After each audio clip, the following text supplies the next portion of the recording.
Prions. Prions pour demander l'aide au Seigneur des cieux et de la terre. Seigneur, toi qui es la source de toute vie, toi qui connais le cœur de chacun, nous te demandons de nous prêter l'assistance de ton Esprit Saint. Donne-moi, Seigneur, moi ton serviteur, d'être inspiré des paroles que tu veux nous dire. Rends-nous par ton Esprit attentifs aux paroles de la vie et renouvelle notre âme. En ton nom, Seigneur Jésus. Amen.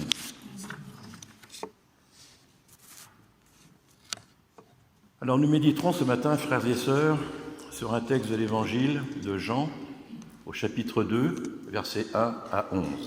Jean, chapitre 2, versets 1 à 11. Alors, il s'agit d'un texte assez connu, qui est sur les noces de Cana. Lisons. Or, le 3e jour, il y eut une noce à Cana de Galilée, et la mère de Jésus était là. Jésus, lui aussi, fut invité à la noce, ainsi que ses disciples. Comme le vin manquait, la mère de Jésus lui dit « Ils n'ont pas de vin. » Mais Jésus lui répondit « Que me veux-tu, femme? Mon heure n'est pas encore venue. » Sa mère dit au serviteur « Quoi qu'il vous dise, faites-le. » Il y avait là 6 jarres de pierre destinées au rite juif de purification. Elles contenaient chacune de 2 à 3 mesures. Jésus dit au serviteur « Remplissez d'eau ces jarres. » Et ils les emplirent jusqu'au bord. Jésus leur dit « Maintenant puisez et portez-en au maître du repas. » Ils lui emportèrent, et il goûta l'eau devenue vin.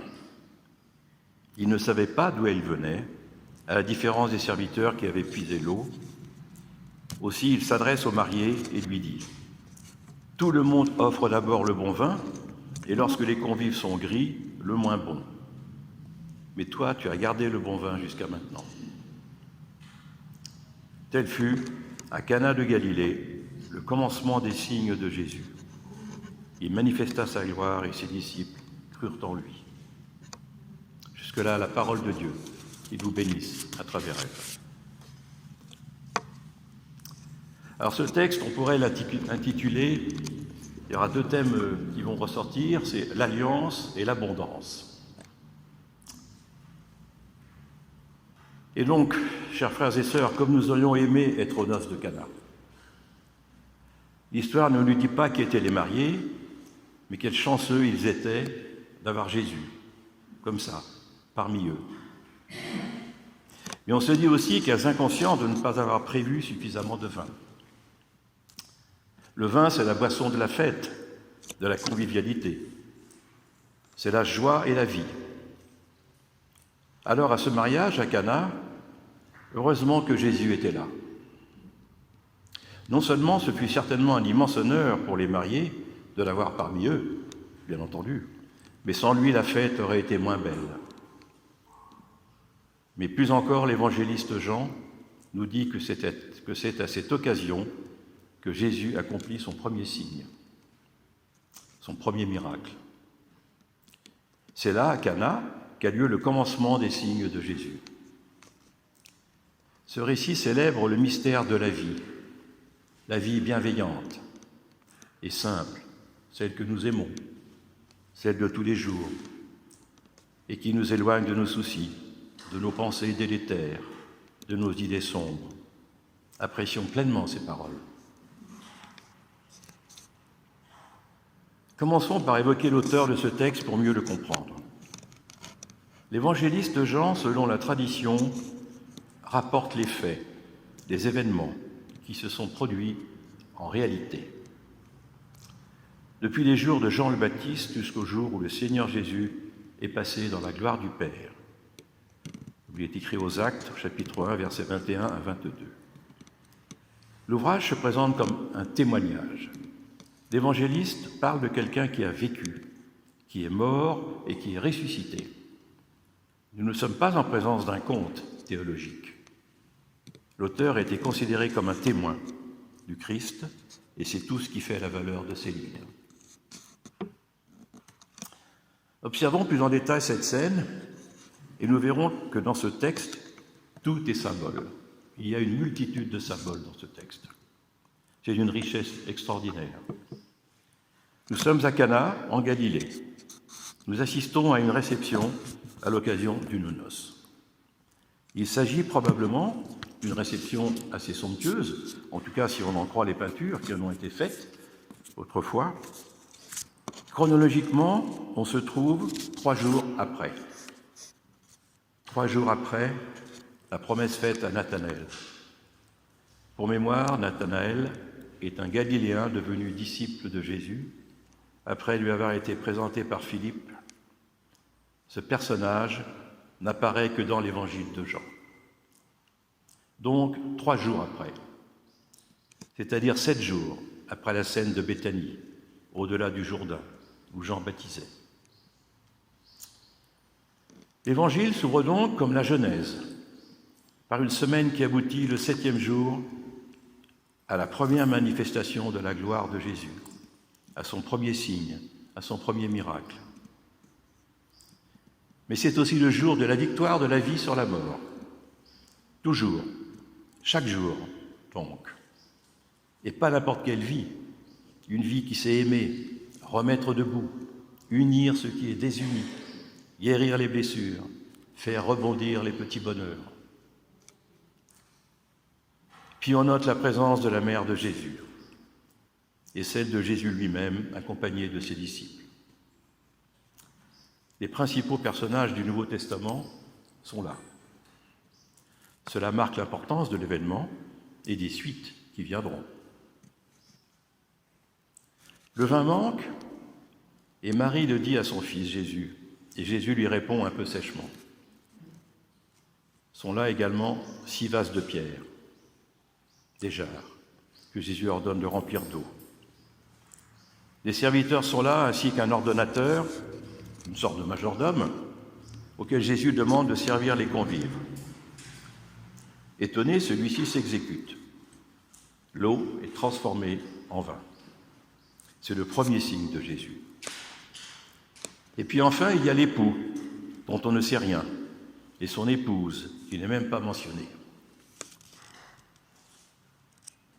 Ce texte nous dévoile que Jésus est présent dans la vie simple des hommes et des femmes de son temps, et j'ose croire de notre temps. Il rejoint le manque et le mal des femmes et des hommes de son temps, et j'ose croire de notre temps, pour y glisser le signe inattendu qui fait s'étonner, espérer et donc vivre encore. Ces jarres vides, vouées au rite de purification, changent de destination. Elles deviennent témoins d'une prolongation qui s'ouvre au-delà de l'imaginable, témoins d'un amour donné. Les jarres sont vides, comme on peut l'être dans les moments douloureux de notre vie, les moments d'accablement. Et les jarres deviennent des jarres de tristesse, dans lesquelles on ne peut mettre que de l'eau et qu'on peut remplir à ras-bord. Alors que faut-il comprendre? Ce ne sont visiblement pas de simples noces, et c'est un récit par lequel on nous dit quelque chose de plus grand, quelque chose à propos de Jésus, quelque chose à propos de Dieu. Un mariage, frères et sœurs, c'est une alliance entre 2 personnes, et c'est bien cela ce que Dieu propose à son peuple. On retrouve cela dans toute la Bible, du début à la fin, une alliance, une histoire d'amour. Comme dans toute alliance, chacune des parties a un rôle à jouer. Et malheureusement, cette alliance a été abîmée, brisée, violée par le peuple d'Israël. Ce texte du Nouveau Testament illustre la polémique contre le judaïsme, et c'est comme cela que la tradition a lu ce récit des noces de Cana. La noce, le mariage, se réfère à l'alliance de Dieu avec son peuple. Dieu est présenté par les prophètes bibliques comme l'époux fidèle, inconditionnel, et Israël est la fiancée rebelle. Mais les prophètes, qui sont sévères avec le peuple, rappellent aussi que Dieu ne résílie jamais son alliance.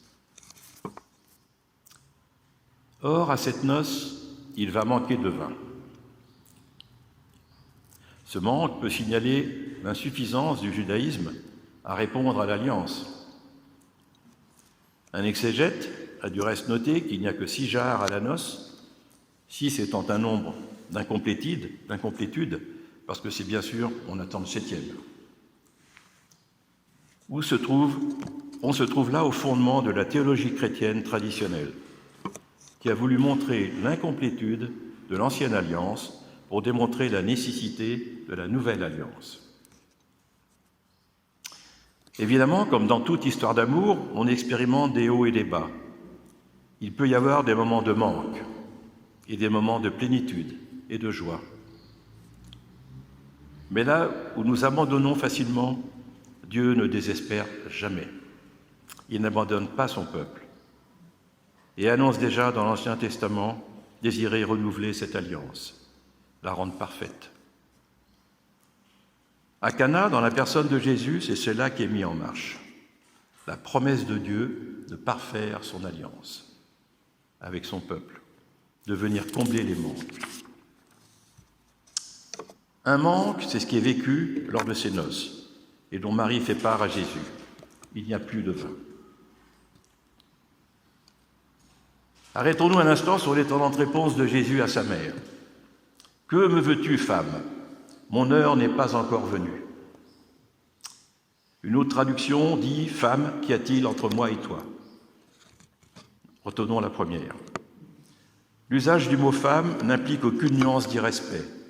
Il est surtout conforme aux usages helléniques de l'époque.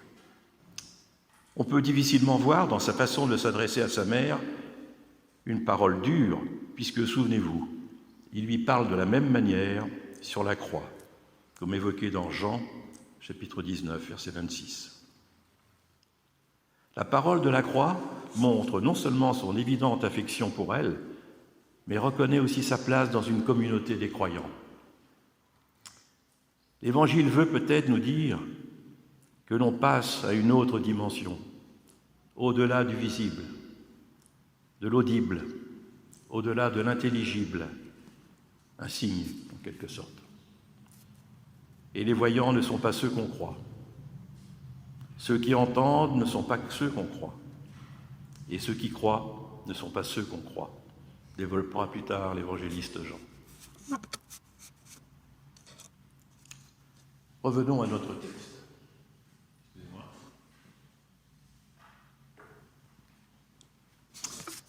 Il y a le risque d'être à court de cette source de vie et de joie qu'est le vin. Dans ce temps de fête, une solution s'impose. Pour combler ce manque, Jésus se saisit, ou plutôt fait saisir par les serviteurs, des 6 jarres de pierre destinées à la purification. Signe visible de l'ancienne alliance pour annoncer une transformation de celle-ci. Il transforme l'eau en vin. Ce même vin qui pour nous aujourd'hui est le signe de la nouvelle alliance qui nous est offerte à la croix. Prenez et buvez-en tous. Ceci est mon sang, le sang de l'alliance, versé pour la rémission des péchés. Il y a ainsi une dimension programmatique à ces noces. Le premier des signes de Jésus annonce déjà le dernier. Mais le récit ne s'arrête pas là. Après avoir transformé l'eau en vin, ce vin est goûté par le responsable de la fête, par lequel nous savons non seulement que le miracle a eu lieu, mais qui atteste que ce vin est le meilleur qui soit. Ceci traduit que non seulement Jésus est à l'écoute de ceux qui participent à la noce, que non seulement il comble le manque quand il apparaît, mais il le comble en abondance. Il ne se contente pas de donner du bon vin, mais c'est le meilleur qui est offert. On retrouvera du reste cette abondance du Christ à l'égard de son peuple, toujours dans l'évangile de Jean, chapitre 6, versets 1 à 15, lors de la multiplication des plats. Jésus répond ainsi à la prière qui lui est adressée par Marie, de manière exceptionnelle, dépassant les attentes, et offrant quelque chose d'infiniment meilleur que ce qui n'importe quel homme aurait pu offrir. Car certainement que le marié a dû chercher à commander le meilleur du vin, qui soit chez le meilleur vigneron. Mais même ce meilleur des vins des hommes ne peut rivaliser avec celui offert par le Christ. Jésus ne fait pas les choses à moitié, ni dans ce signe, ni dans son rôle face à l'Église. Réfléchissons à notre propre condition. Faisons notre propre introspection et posons-nous de vraies questions. Quel est le vin qui nous manque? Qui manque à notre prochain? Qui manque à notre monde? Est-ce la vérité? Est-ce la justice? Est-ce la sagesse? Est-ce la foi? Est-ce la tolérance? Est-ce l'espérance? Est-ce le silence? Est-ce la confiance? Est-ce la simplicité? Est-ce le pain quotidien pour tous? Est-ce le respect? Est-ce l'estime de soi? Est-ce la bienveillance pour autrui? Est-ce la fidélité à Dieu et à nos frères et sœurs en humanité? Frères et sœurs, ce récit des noces de Cana sonne comme un rappel que nous sommes unis à Dieu et qu'une alliance existe entre nous et lui. Nous sommes appelés à vivre cette relation dans la joie, tout en sachant qu'ici et là, des manques peuvent se faire sentir. Ces manques, c'est à chacun de nous de les découvrir, afin de pouvoir aller vers le Christ, lui présenter, tout comme Marie, nos manques. Christ pourra alors nous indiquer, comme il l'a fait avec les serviteurs, comment combler ces manques, et soyons-en certains, il le fera en abondance.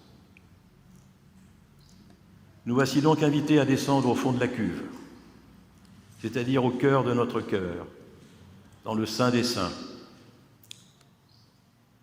de notre conscience. C'est là que nous vivrons l'œuvre de grâce, la véritable transformation de l'humain, celle qui illumine le monde. Et au fond d'une jarre vide, désespérément vide, advient alors l'inattendu, l'inespéré, et la lumière, lui, éblouissante, qui transperce nos ténèbres. Une joie alors nous envahit, qui transcende nos tristesses, et la fête continue avec le meilleur vin, pour nous aussi. Et peu importe si l'on ne sait, à part quelques disciples et serviteurs, d'où vient ce vin qui retourne le sens de l'existence, ce vin de la vie imprévisible. C'est avec confiance que nous pouvons nous adresser à Dieu dans la prière et avoir confiance que nous pouvons nous mettre à son service avec l'assurance qu'il répondra à nos prières au-delà de nos espérances. Nous sommes invités à laisser l'inattendu surgir, à se laisser aller vers un amour plus fort que nos souffrances, que la mort. C'est la vocation de Jésus en premier. C'est notre vocation d'humain. Amen.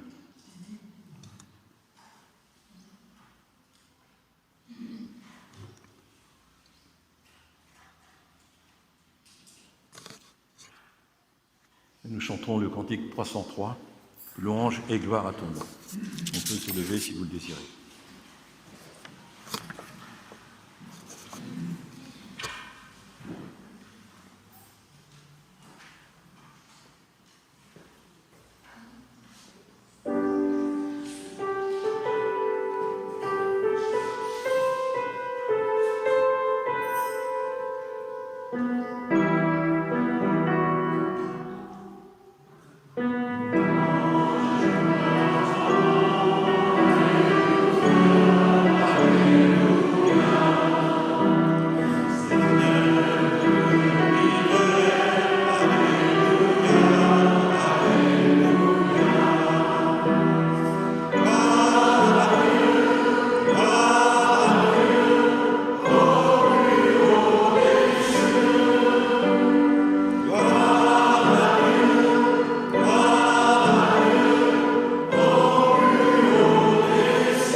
prendre place.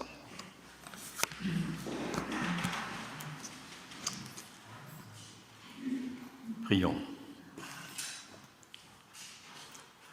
Pour le salut du monde et le salut de tous les hommes, nous te prions, Dieu Tout-Puissant. Pour la concorde et la paix dans la vie politique, pour la justice et l'amour dans la vie sociale, pour la confiance réciproque et l'amour mutuel entre tous les hommes, créés à ton image et appelés à ton royaume, nous te prions, Dieu de paix. Pour ceux qui gagnent avec peine leur pain quotidien, pour ceux qui sont privés de travail ou de ressources, pour ceux que la maladie ou les infirmités empêchent de travailler, pour ceux qui n'ont pas de famille ou pas d'abri, nous te prions, Dieu de justice. Pour ceux qui souffrent de leur solitude, de leur abandon ou de leur déchéance, pour ceux opprimés, calomniés, désespérés ou révoltés, pour ceux qui ne connaissent pas la lumière de l'Évangile, nous te prions, Dieu des délivrances. Pour les chrétiens divisés, pour le peuple d'Israël, pour les hommes de toute religion, nous te prions, Dieu de vérité. Pour les ouvriers de l'Évangile, pour ceux qui servent avec amour leurs frères dans la détresse, nous te prions, Dieu de miséricorde. Et prions enfin les uns pour les autres, pour tous ceux qui sont ici ce matin, et pour ceux qui nous sont chers et qui ne sont pas là.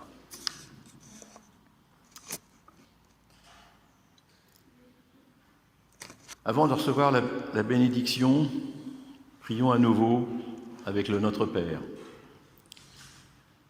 Notre Père qui es aux cieux, que ton nom soit sanctifié, que ton règne vienne, que ta volonté soit faite sur la terre comme au ciel.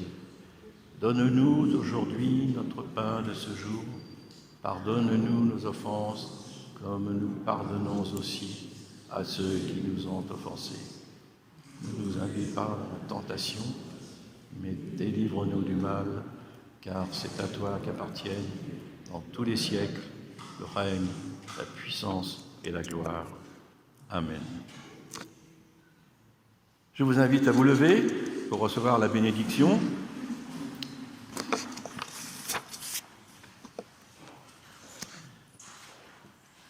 Frères et sœurs, veillez ensemble à la proclamation de l'Évangile, la parole de Dieu, de façon fidèle aux Écritures. Veillez à mettre tous vos dons au service de cette parole, afin qu'elle soit annoncée chaque jour et chaque dimanche, de façon claire, précise et réelle. Veillez à écouter et dire la vérité avec amour, afin de grandir ensemble. Que Jésus-Christ vous console et vous conduise dans ces sentiers de justice et de grâce. Allez en paix. Amen. Et nous chanterons un dernier chant, le 442, Jour de joie.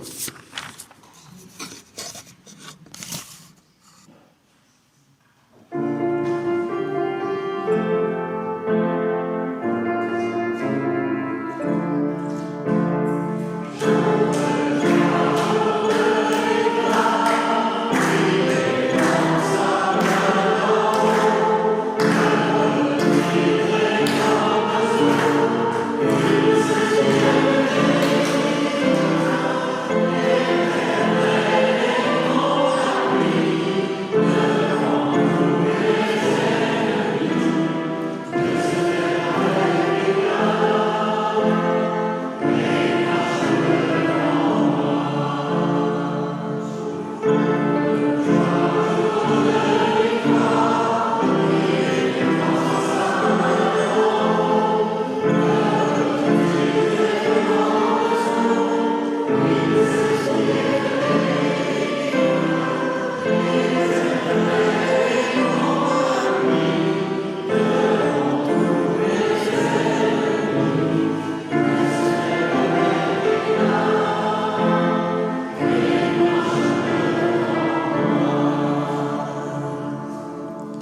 Eh bien, bon dimanche à tous. Merci à nos fidèles musiciennes. Et passez une bonne semaine.